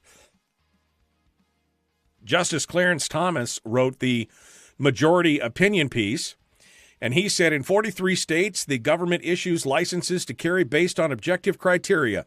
But in 6 states, including New York, the government further conditions issuance of a license to carry of a citizen showing some kind of special need. Because of the state of New York issues public carry licenses only when an applicant demonstrates a special need for self-defense. He said, we conclude that the state's licensing regime violates the Constitution. And what I really love is he uses the substitution game, which I do quite frequently when talking about the Second Amendment, where you substitute another right for the Second Amendment and see if it passes the smell test. I guess we'll get into that here in just a second, but I got a surprise phone call here from Representative Sarah Vance. Sarah Vance, why are you calling me on Friday on the air? What's going on? Hi, friends. I just wanted to be with all of my friends to celebrate a historical day, a historical week, actually, because I think that we're finally seeing the decisions from the U.S. Supreme Court that we've been waiting for a very, very long time. We have this with the Second Amendment that finally they recognize what Alaskans have recognized of our natural right to defend ourselves and to be able to open carry. And then today, of course, with the decision to overturn Roe, that there is no constitutional right to abortion. And I want to be celebrating with all of you right now because you're my friends, and this is a historic week and day that we will remember for the rest of our lives. No, I mean, again, landmark, or they use the word landmark in describing the Buren case, and of course, landmark in the overturning of Roe v. Wade. I think I couldn't agree more. It's a good day to protect the unborn and a good day to protect the rights of Americans and giving them, well, not giving them, but reestablishing the fact that they have an inherent inalienable right that is not dependent on government compliance or government permission to be able to exercise those rights. Absolutely. And the thing that we need to remember, both of these decisions are prioritizing life.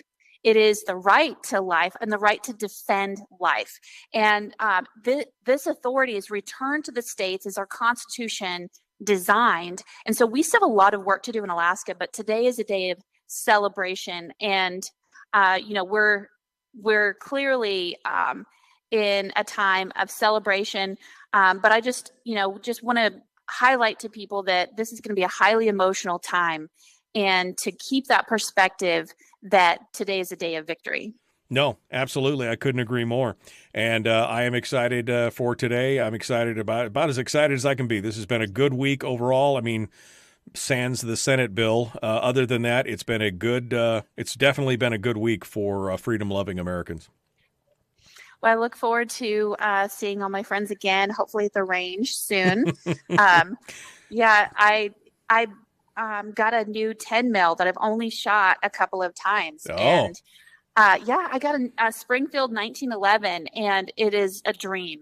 My dad's jealous. You better take out a small loan and buy some ammo now, because it's probably going to get tougher as we go through. That's for sure. Right. Well, have my dad. He likes to reload, so I'm kind of connected. If I keep feeding him, bacon cookies, then I'm okay. Well, there you go. Just make sure that he can get the components as well. That's the other problem, is components are getting kind of scarce. So better stock up while supplies last, is what I'm saying. That's right. All right. Well, Sarah Vance, thanks for coming in this morning. I appreciate it. All right, bye. All right, Sarah Vance sounding off on it this morning here on both the cases that are out there. So good news, definitely, for both of us. Let's finish up here. I got about 7-8 minutes before we got to go to break. So let's kind of dive down further into this. Again, as I mentioned, Clarence Thomas used what I like to call the substitution game, where he basically says, here's what you want to do to the Second Amendment. Let's substitute another amendment in there, another fundamental right, and see if it holds or passes the smell test. At the heart of the case in question, in this whole New York case, was whether or not putting the decision-making process in the hands of local licensing officials, having to justify to them if you have a real reason to own or carry a firearm, they had to ask, was that consistent on how constitutional rights are typically treated in America? New York's licensing scheme failed the test miserably. According to Thomas, he said, we know of no other constitutional rights that an individual may exercise only after demonstrating to government officials some special need.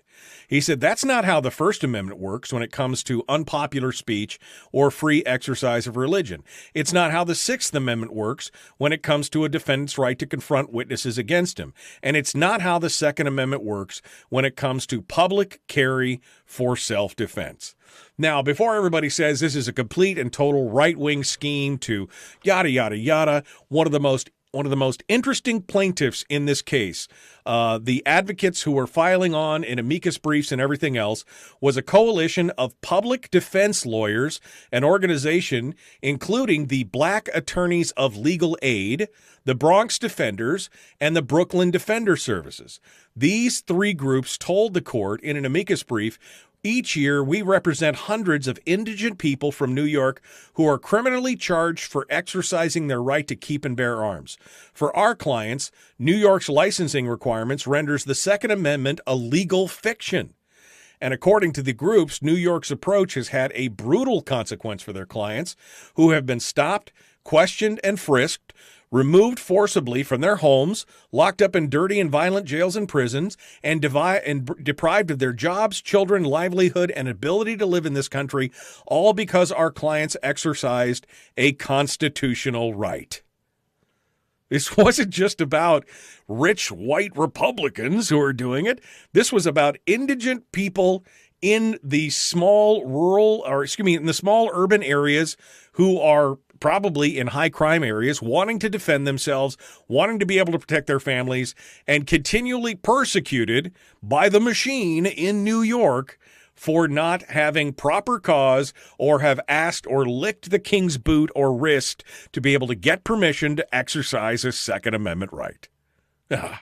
Good stuff. But before you go too far and think this is a win, it's all great. Yeah, Justice Brent Kavanaugh went ahead and wrote a concurring opinion, but with a little bit of a separate slight take on this. He and Justice Roberts both wrote for the opinion, and they had a second piece. They also wrote separately, and they wanted to underscore two important points about the limits of the court's decision. Kavanaugh, of course, first, he reiterated the constitutional problem with the licensing scheme in New York. He said, by the end of this, he said, today's decision did not touch any of these 43 states that have shall issue regimes. His second point was to draw straight from Heller language and quote some of the language that invoked Antonin Scalia, right? He said, properly interpreted, the Second Amendment allows for a variety of gun regulations. So it's not that the justices are against some kind of gun laws per se, I guess, but that it again, it's that caveat that people keep going back to. Well, Scalia said that it doesn't mean that there shouldn't be gun regulations. Yeah. I thought Kavanaugh was a right-winger, says Brian. Isn't that what we were told? He was going to be a hardcore, he was just going to rubber stamp everything. Nope, that's not what he said. Not what he said. He said, and talking about that, he said 43 states employ objective shall-issue licensing. Those shall-issue regimes may require a license applicant to undergo fingerprinting, a background check, a mental health records check, training in firearms, and laws regarding the use of force, among other possible requirements. Those are all justifiable in their minds. So I guess it depends on how much permission you have to ask of the government to exercise that right.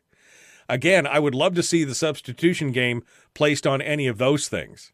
So if before you got up into the public square to say something, before you could give a speech, before you could write an op-ed piece, you had to go and undergo fingerprinting, a background check, mental health records review.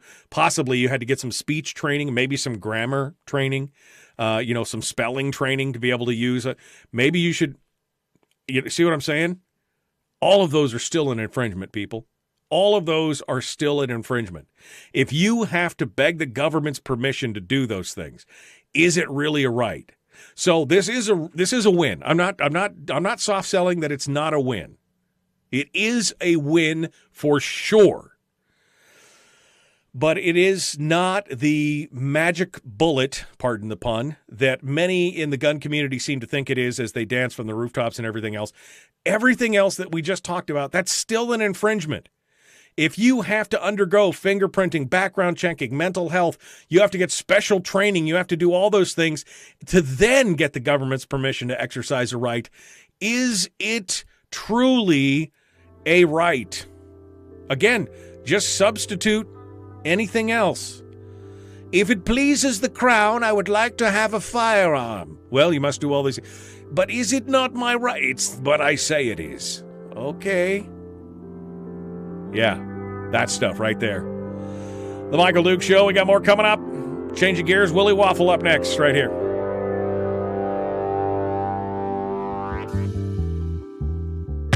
Streaming live every weekday morning on Facebook Live and MichaelDukesShow.com.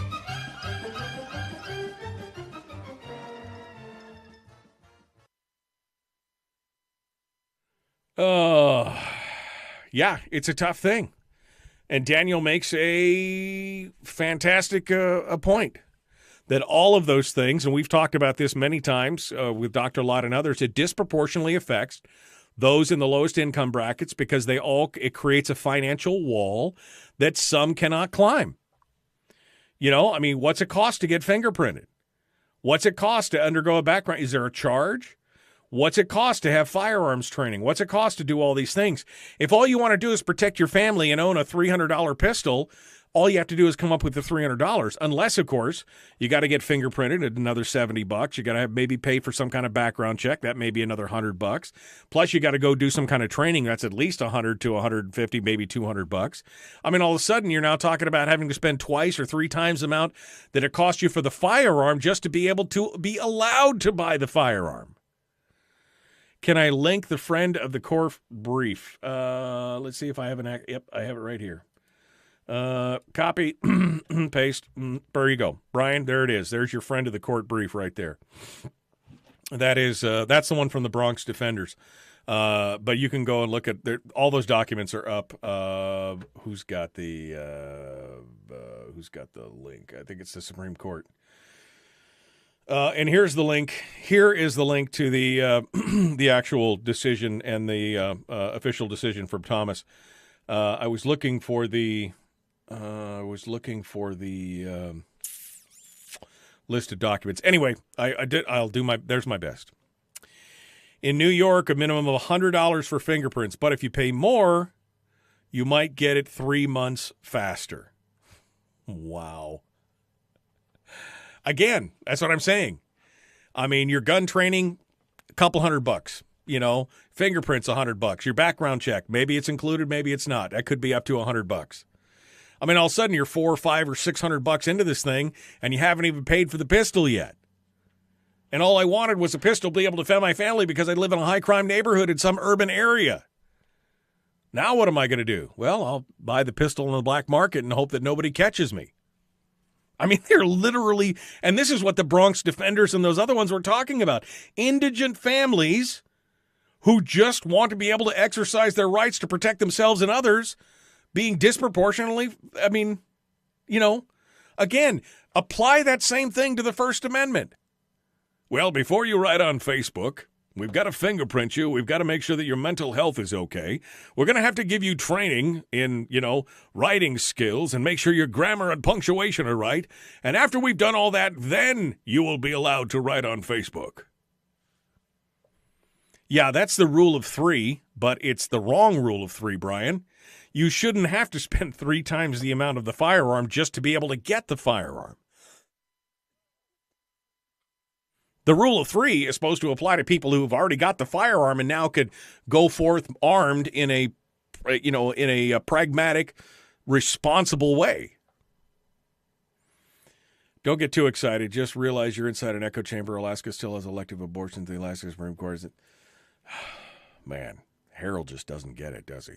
New York is a joke, says Daniel. That's why I'm here. How many friends of the king get issued firearms, or the Duke or the Barrett, etc., says Gibb. And that's exactly right. I mean, again, it was the elite. I mean, Donald Trump got a concealed carry permit. How did he do it? He's surrounded by security. Why did he need it? He must have given a good reason. And we see the wealthy and the elite being able to do it. Like I said, they just busted in the last 6 months, they busted one of the License Bureau officers for the department that issues licenses, that there was a pay-for-play scheme going on. That if you paid them $10,000, it was like an expedited, here's your free gun control, here's your free concealed carry permit.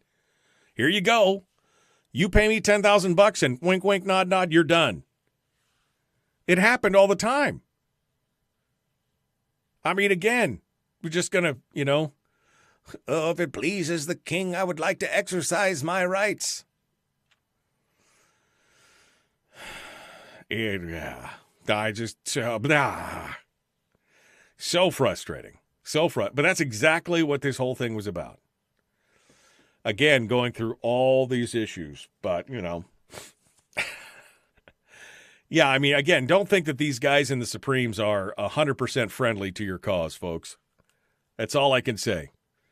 That's all I can say. Don't think that they are 100% sympathetic to the cause of firearms or freedom or anything else. It's again, Kavanaugh and Roberts are just blatantly saying right here that all these other restrictions, they're just fine. They're just fine. Although I would think that now, based on this, that some of the states that have some of these more restrictive and more costly prohibitions may be able to go back to the courts and say, under this new ruling, these are also impediments, since Thomas specifically talked about it in that regard. Oh, dang. Okay. All right. Looking at my phone. Is it ringing? It's ringing now. Okay. Willie is on time. You guys ready to get this thing done? Let's get things going on. The Michael Duke Show. Common sense, liberty-based, free-thinking radio.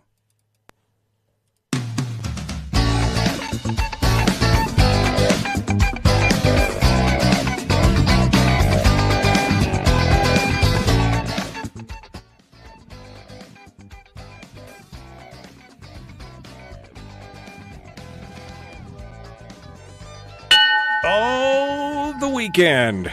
Oh, it's going to be a scorcher. I mean, we'll be lucky if I don't get some rain. We may just burn the whole world down this weekend. It's so crazy out there. But that's okay. We're going to relax with a little bit of entertainment action from Willie Waffle, wafflemovies.com, who joins us right now. Hello, my friend. Oh, it's always action when you're talking about Hollywood, man. Yeah, it's good action. It's bad action. It's action that'll make you angry. It's action that might thrill you, but there's always action. Some kind of action going on, that's for sure. All right, well, let's hit some of the big news. Let's hit some of the big news on the entertainment world. Do we start with your whole Jeopardy thing? I mean, I know you got a fetish for Jeopardy, so. Can we start with Jeopardy? All right, go ahead. I mean, so.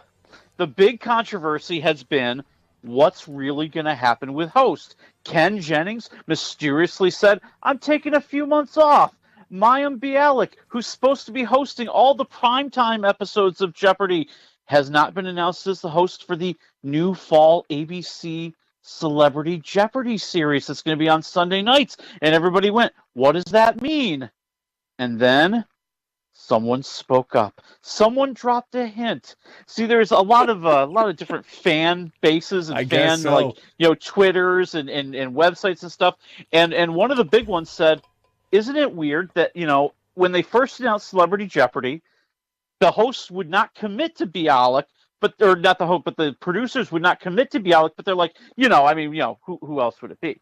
Right. Well, responding on Twitter, one Buzzy Cohen said, or actually posted the Yoda meme where Yoda says, no, there is another.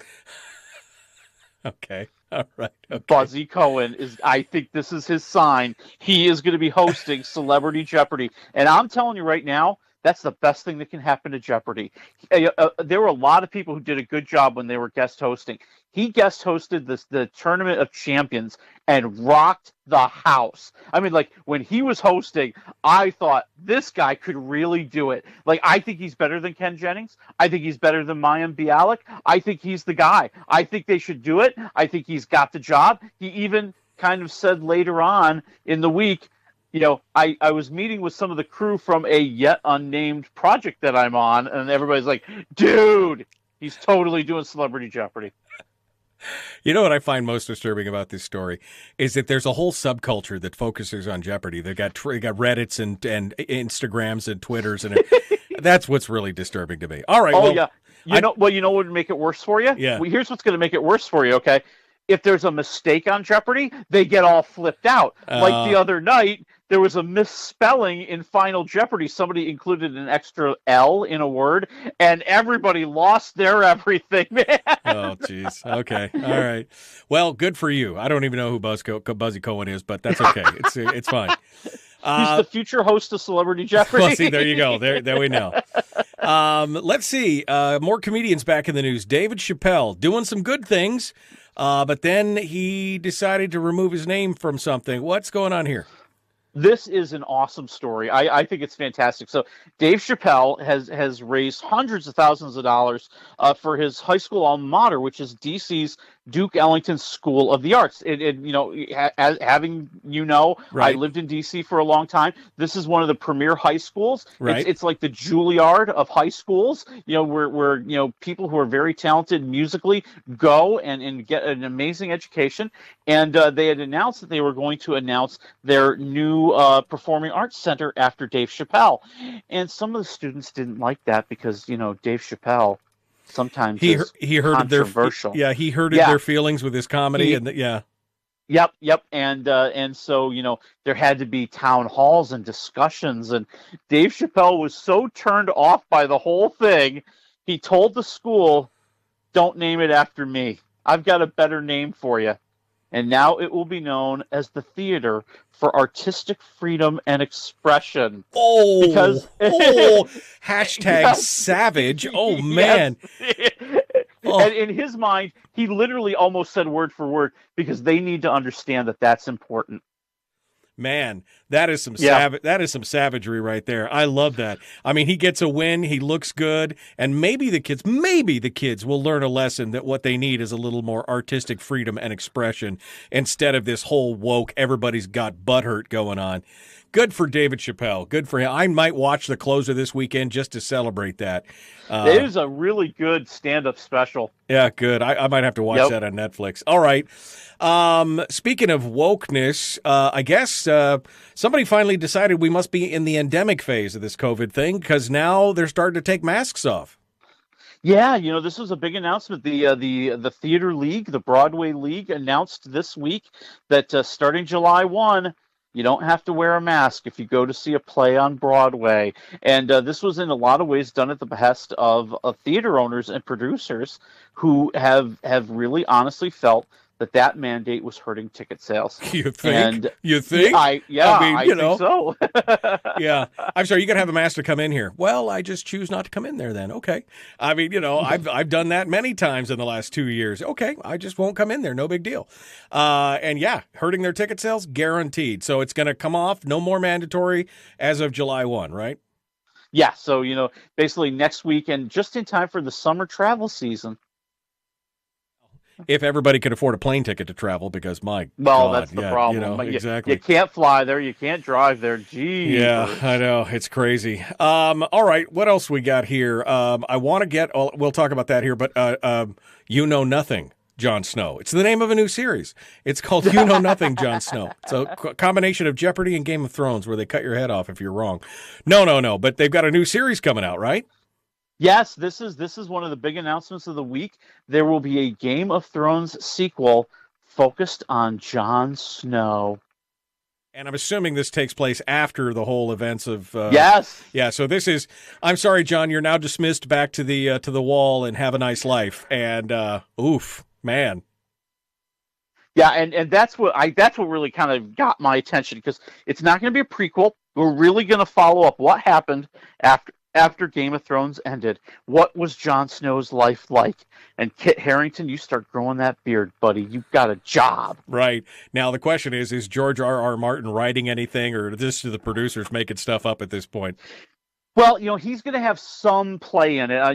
He has announced that, yes, this is something that's been in development. HBO wants to talk to us. I have a feeling it'll show up on HBO Max probably next spring or fall, I'm thinking. But yeah, because a lot of the Game of Thrones stuff really has to go through Martin stuff. Right. Well, because he's never going to write the book. I can tell you right now, he's never, ever going to finish the series. So, he's got to make that bank somehow. So I guess he's going to do that. All right, final story. One of my favorite shows, Yellowstone. Yes. We talked about the prequel. They said it was going to be 1932. And I'll be honest, at the time I was trying to do the math going, does that math even work out? I don't know if it does. And maybe I was right, because now it's been renamed to 1923. That's right. We're shaving off about 9 years there, because, as you know, it's going to star Harrison Ford and Helen Mirren. And yes, I believe they will be the grown-up versions of Tim McGraw and Faith Hill. The grown-up version, honestly, or still living through it, yeah, because that's about the right age for where they're at. I mean, Tim McGraw's in his 40s, and it was 1883. 1883. Yep. So here we are, 40 years later. Okay, all right, that's about right. He'd be about 70, 80. Yeah, I 80, and Harrison Ford is almost 80. I want to say, isn't he like 78, 79? I think I think he's right there at 80. So yeah, and that's gonna premiere in in December on Paramount Plus. So it is like Paramount Plus's Christmas gift to the world. I got to tell you, have you watched the whole thing yet? Have you watched all of? I have not, but Tom Hanks was on the second episode. I do know that. You're dead to me, Waffle. Try. You are dead to me. I try. You give me all these things, and I go watch them and then tell you how good they are, how bad they are, and then I give you something, and you're like, yeah, I watched 12% of it, and that was enough for me. And I'm just like, okay, you're dead to me. All right, let's move on to the theaters and the streams. We got about 4 minutes here. So what do you want to do? We can rush through, or whatever you need to do here. Let's get one out of the way right up front. The new Netflix series Snowflake Mountain. Right. And when I'm reading this the synopsis, I was thinking, thank you, Jesus, for answering my prayers. Yes, a bunch of 20-something pampered kids think they're going to a resort holiday for a reality show, when what actually happens is they're dropped in the middle of the forest. And two former survival experts, one I believe from the Marines, the other from the Navy, are going to help them learn how to survive without all the accoutrement of being in the modern world. Oh my God! And yes, it's going to be very difficult for them. And I wanted it to be a little bit more brutal than it is. And, like they're trying to sell you on the idea that these two experts are going to help bring something out of these snowflakes. Toughen them up, get them ready for real life. And that's nice. Blah blah blah blah blah. I wanted to see them hurting, okay? I wanted more crying. I wanted more tears. I wanted more just people quitting. My God. No. Yeah, but it's okay. Yeah. You know what? I'll pay money to see 20-something millennials whine and be pampered, be dropped into. I would pay money to see that. So, all right, I'm going to have to take that on. What is it? Is it up now? Is it ready to go? It's up right now. You can watch the whole series. I'm at 1.5 waffles because you know what? It feels like everybody knows the role they're supposed to play. This is my big complaint with reality TV now. Everybody tries to fit into the mold. Like there's a guy who's clearly trying to be the villain. Like, yeah, we get it. Right, you want to become famous off the show. Got it. Yeah. Right. Well, okay. All right. We'll see what that is. 1.5 waffles. Snowflake Mountain, Netflix. You got 2 movies here. Do we have enough time? All We've right. got about 3 minutes here. Okay, I'll do a Black Phone is one that I really want you guys to think about. A 13-year-old boy is being held hostage, and there's this mysterious black phone on the wall, and when it rings, he answers it, and it's the voice of a different victim every time. They're trying to help him escape, and it really is kind of cool and trippy, and it really it's a creepy movie. It's not trying to be a bunch of jump scares. It's not supposed to be shocking. It really is more, creepy and more of kind of an environment. Yeah, I mean, yeah. There's a whole part of the story where his sister has these dreams that might be premonitions, and there's other people in the community who are trying to find the kids who have gone missing, and there's all kind of relations about who they are and where they go to school. I thought it was moody. I thought it was great. And Ethan Hawke as the evil killer. 3.5 waffles, baby. Oh, man. I mean, this sounds like an interesting premise. I love it when they stay in their lane and they don't try to be too many things, Is it a mystery? Is it a horror film? Is it a whatever? And if they could stay in the lane and drive that lane well, then it sounds like they did pretty good here. Oh, absolutely. And the way they bring the two worlds together, I thought was really great. The idea that, you have most of the movie taking place in this room that this kid is being held hostage in, but also on the outside world, everybody's searching for them. Everybody's trying to put together the pieces. Everybody's trying to find the clues. And the way that those two things come together, for me, was worth the money. Awesome. All right, 3.5 waffles for Black Phone in theaters right now. 90 seconds. Elvis in theaters. The man, the myth, the legend, as told by his manager, Colonel Tom Parker, who's played by none other than Tom Hanks. Tom Hanks, the movie where he got COVID, and it wasn't worth it, I don't think. Man. It's not a horrible movie. I mean, it's a Baz Luhrmann movie, so you know what you're going to get. You're going to get a lot of glitz and glamour, and you're going to get a very stylized movie, and it's going to be shiny, and there's going to be lots of quick cuts and montages, and the images are almost more important than the acting in his movies. And I think you really get that sense here in Elvis, as they're honestly not trying to tell you the whole life story. They're kind of jumping from moment to moment to moment, and then trying to tie it together with like montages and ideas of what's been going on in his life between the big moments. So that if you want a lot of detail, you're not going to get it. If you want Tom Hanks to be awesome, you're not going to get it. And the guy playing, because I'm sorry, Hanks is just kind of I get in it. this movie. All right, -1 to 4 waffles. Where are we at? I'm going 2.5 waffles because I'd rather see it than not see it. All right, I'm down with that. All right, my friend. I love me some Baz Luhrmann anyway. We will see you next week. Thank you, Willie. Folks, we're out of time. Monday, Elijah Verhagen. And I've already forgotten. It was Elijah Verhagen and somebody else. Oh, yeah, no, yes. We'll see you then. Have a great day.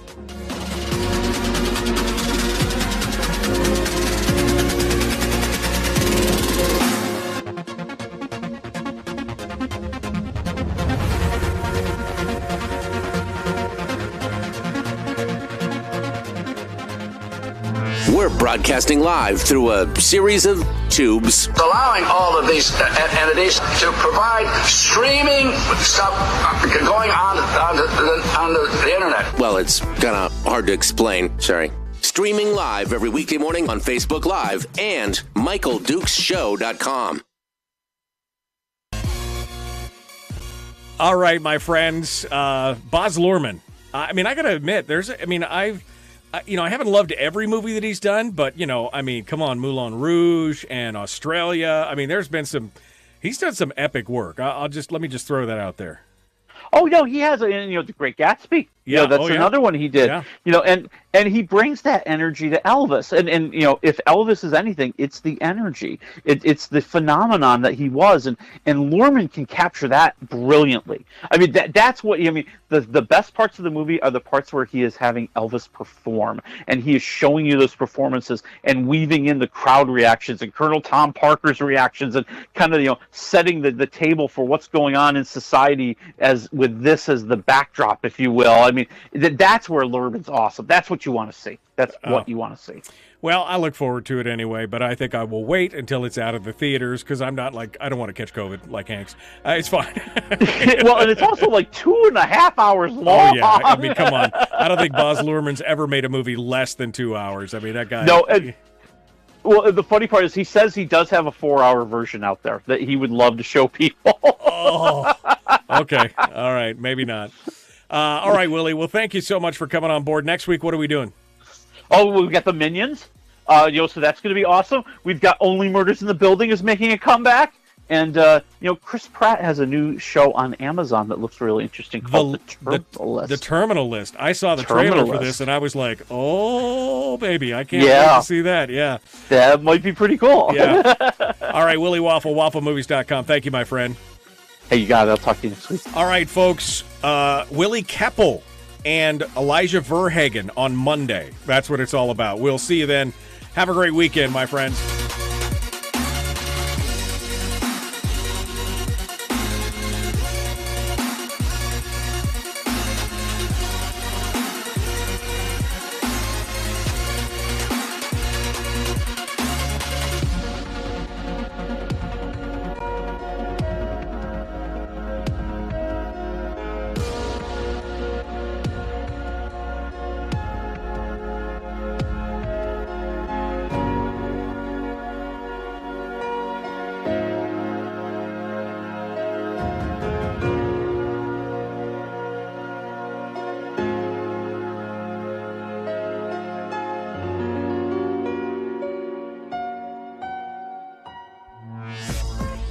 We've shed our terrestrial radio skin, and now we are slimy lizard internet people. It's the Michael Duke Show.